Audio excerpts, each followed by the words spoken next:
Welcome to Touch to Click. In this video, we'll show you how to put contacts on your home screen Android so you can quickly access your favorite people with just one tap. Now, let's get started. Step 1.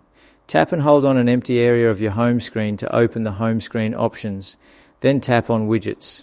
Widgets are small tools that let you perform actions or see information directly from your home screen. Step 2. Scroll to the Contacts section where you'll find two widget options.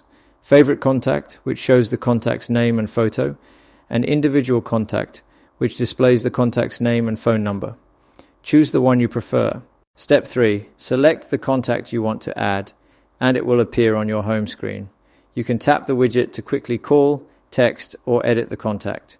You can also move or resize the widget by tapping and holding, then dragging it to your desired position or size.